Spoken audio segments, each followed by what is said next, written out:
ಸ್ನೇಹಿತರೆ ನಮಸ್ತೆ. ಇದು ನ್ಯೂಸ್ 18 ಡಿಜಿಟಲ್. ನಾನು ನಿಮ್ಮ ಎಟಿ ವೆಂಕಟೇಶ್ ಪ್ರಭು. ಬೆಂಗಳೂರು ದಕ್ಷಿಣ ಜಿಲ್ಲೆಯಲ್ಲಿ ಅಧಿಕಾರಿಗಳು ಹೊಸ ಕಾನೂನುಗಳಿಗೆ, ಹೊಸ ಸಂಪ್ರದಾಯಗಳಿಗೆ ಮಣೆ ಆಗ್ತಾ ಇದ್ದಾರಾ ಎನ್ನುವಂತಹ ಪ್ರಶ್ನೆ ಈಗ ಮೂಡ್ತಾ ಇದೆ.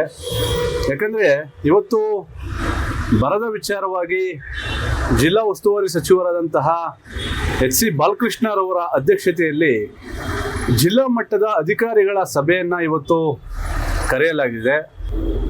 ಬಾಲಕೃಷ್ಣರವರಿದ್ದಾರೆ, ರಾಮನಗರ ಕ್ಷೇತ್ರದ ಶಾಸಕರಾದಂಥ ಇಕ್ಬಾಲ್ ಹುಸೇನ್ ಅವರಿದ್ದಾರೆ, MLC ಆದಂಥ ಎಸ್ ರವಿ ಅವರಿದ್ದಾರೆ, ಜೊತೆಗೆ ಜಿಲ್ಲಾಧಿಕಾರಿ ಯಶವಂತ್ ಅವರಿದ್ದಾರೆ, ಸೇರಿದಂತೆ ವಿವಿಧ ಇಲಾಖೆಯ ಅಧಿಕಾರಿಗಳು, ತಾಲೂಕು ಜಿಲ್ಲಾ ಮಟ್ಟದ ಅಧಿಕಾರಿಗಳು ಈ ಒಂದು ಸಭೆಯಲ್ಲಿ ಭಾಗಿಯಾಗಿದ್ದಾರೆ. ಆದರೆ ಈ ಒಂದು ಸಭೆಯಲ್ಲಿ ಪ್ರಮುಖವಾಗಿ ಮಾಧ್ಯಮದವರನ್ನ ಹೊರಗಿಟ್ಟು ಸಭೆಯನ್ನ ಮಾಡಲಾಗ್ತಾ ಇದೆ.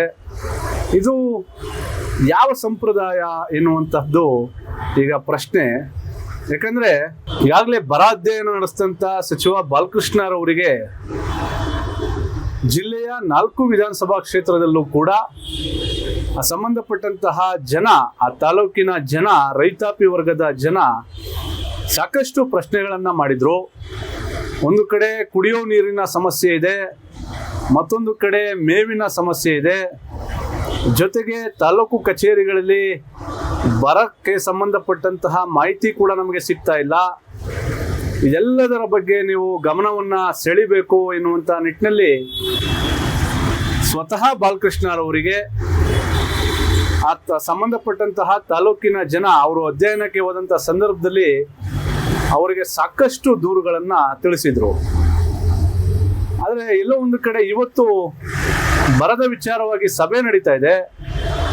ಅಧಿಕಾರಿಗಳು ಜನರ ಸಮಸ್ಯೆಯನ್ನು ಕೇಳ್ತಾ ಇದ್ದಾರಾ? ಜನ ಕೇಳಿದಂಥ ಪ್ರಶ್ನೆಗಳಿಗೆ ಅಧಿಕಾರಿಗಳ ಉತ್ತರ ಏನು? ಇದರೆಲ್ಲದರ ಬಗ್ಗೆ ಇವತ್ತು ಸಭೆಯಲ್ಲಿ ಚರ್ಚೆ ಆಗ್ತದಾ ಇಲ್ವಾ ಎನ್ನುವಂಥದ್ದು ಕೂಡ ಇಲ್ಲಿ ನಿಗೂಢ.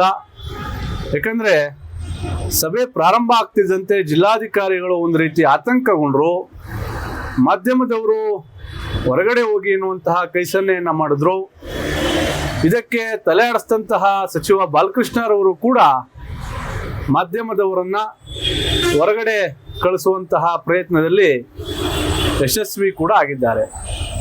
ಆದರೆ ನಮ್ಮ ಪ್ರಶ್ನೆ, ಜಿಲ್ಲೆಯ ಜನರ ಸಮಸ್ಯೆಗಳು ಇವತ್ತು ಚರ್ಚೆ ಆಗಬೇಕು. ಅದರಲ್ಲೂ ವಿಶೇಷವಾಗಿ ರೈತರ ಸಮಸ್ಯೆಗಳು ಚರ್ಚೆ ಆಗಬೇಕು. ಒಂದು ಕಡೆ ಅಧಿವೇಶನ ಕೂಡ ಸರಿಯಾಗಿ ನಡೆದಿಲ್ಲ.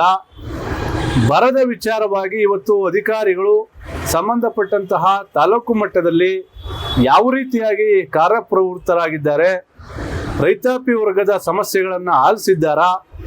ಇದರೆಲ್ಲದರ ಬಗ್ಗೆ ಇವತ್ತಿನ ಸಭೆಯಲ್ಲಿ ನಮಗೆ ಮಾಹಿತಿ ಸಿಗಬೇಕಾಗಿತ್ತು. ಆದರೆ ಎಲ್ಲೋ ಒಂದು ಕಡೆ ಮಾಧ್ಯಮದವರನ್ನ ಸಭೆಯಿಂದ ಹೊರಗಿಟ್ಟು ಈ ಒಂದು ಕೆಲಸವನ್ನು ಮಾಡಿದ್ದಾರೆ ಜಿಲ್ಲಾಧಿಕಾರಿ ಯಶವಂತ್ ಅವರು. CM ಜಿಲ್ಲೆಯಲ್ಲಿ ಹೊಸ ಸಂಪ್ರದಾಯಗಳನ್ನು ಹುಟ್ಟು ಹಾಕ್ತಾ ಇದ್ದಾರೆ. ಯಾಕಂದರೆ ಇವರು ಸರ್ಕಾರದ ಕಾರ್ಯಕ್ರಮಗಳನ್ನು ಪ್ರಚಾರ ಮಾಡಲಿಕ್ಕೆ ಮಾಧ್ಯಮದವರನ್ನು ಬಳಸ್ಕೊಳ್ತಾರೆ.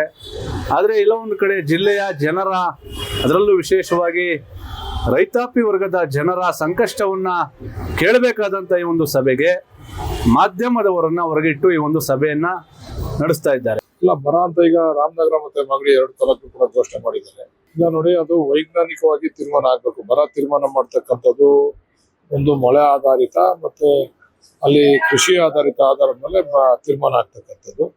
ಅದಕ್ಕೆ ಅದನ್ನ ವೈಜ್ಞಾನಿಕವಾಗಿ ಅದ್ರ ಬಗ್ಗೆ ಅವ್ರು ಏನಾರ ಮಾಹಿತಿ ಕೇಳಿದ್ರೆ ನಮ್ಮ ರೆವಿನ್ಯೂ ಡಿಪಾರ್ಟ್ಮೆಂಟ್ ಅಲ್ಲಿ ಅದ್ರ ಬಗ್ಗೆ ಮಾಹಿತಿ ಇರ್ತದೆ. ಅವರು ನಮ್ಮ ಶಾಸಕರುಗಳಿಗೆ ಮನವಿ ಮಾಡ್ತೀನಿ, ಅಲ್ಲಿ ಹೋಗಿ ಅದ್ರ ಬಗ್ಗೆ ಯಾಕೆ ಆಗಲ್ಲ, ಏನ್ ಆಗ್ತಾ ಇದೆ ಅಂತಕ್ಕಂಥ ಬಗ್ಗೆ ಮಾಹಿತಿ ತಗೊಂಡು ಅದನ್ನ ರಿವ್ಯೂ ಮಾಡಕ್ಕೆ ಇವತ್ತು ಬಂದಿದ್ದೀವಿ. ಪರಿಸ್ಥಿತಿ ಹೇಗಿದೆ, ಏನ್ ಮಾಡ್ಬೇಕು, ನಾವು ಯಾವ ರೀತಿ ಬರ ಎದುರಿಸ್ಬೇಕು ಅಂತ ಹೇಳಿ ಪ್ರಮುಖವಾಗಿ ಕುಡಿಯೋ ನೀರು ಮತ್ತೆ ಮೇವು, ಜಾನುವಾರುಗಳಿಗೆಲ್ಲ ಮೇವು ಬೇಕಾಗ್ತದೆ. ಈಗಾಗಲೇ ಮಾಹಿತಿಗಳ ಪ್ರಕಾರ ಮಾಗಡಿ ಮತ್ತು ರಾಮನಗರ ಕ್ಷೇತ್ರ ಬರ ಅಂತೇಳಿ ಘೋಷಣೆಯನ್ನ ಮಾಡಲಾಗಿದೆ. ಆದರೆ ಇವತ್ತಿನ ಸಭೆಯಲ್ಲಿ ಏನೆಲ್ಲ ಚರ್ಚೆ ಆಗಬೇಕಾಗಿತ್ತು ಅದೆಲ್ಲ ಮಾಹಿತಿಯನ್ನ ಗೌಪ್ಯವಾಗಿ ಇಟ್ಟಿದ್ದಾರೆ. ಏಕೆಂದರೆ ಮಾಧ್ಯಮದವರನ್ನೇ ಸಭೆಯಿಂದ ಹೊರಗಿಟ್ಟಿರುವಂಥದ್ದು. ಸಾಕಷ್ಟು ಅನುಮಾನಕ್ಕೂ ಕೂಡ ಇದು ಕಾರಣ ಆಗಿದೆ. ನಿರ್ಭೀತ, ನಿಷ್ಪಕ್ಷಪಾತ, ವಿಶ್ವಾಸಾರ್ಹ ಸುದ್ದಿಗಳಿಗೆ ಹೆಸರಾಗಿರುವ ನ್ಯೂಸ್ 18 ಕನ್ನಡ ಈಗ ಆಪ್ನಲ್ಲೂ ಲಭ್ಯವಿದೆ. ದಯವಿಟ್ಟು ಇಲ್ಲಿರುವ QR ಕೋಡ್ನ ಸ್ಕ್ಯಾನ್ ಮಾಡಿಕೊಂಡು ಆಪ್ ಡೌನ್ಲೋಡ್ ಮಾಡೋದಕ್ಕೆ ಮರಿಬೇಡಿ.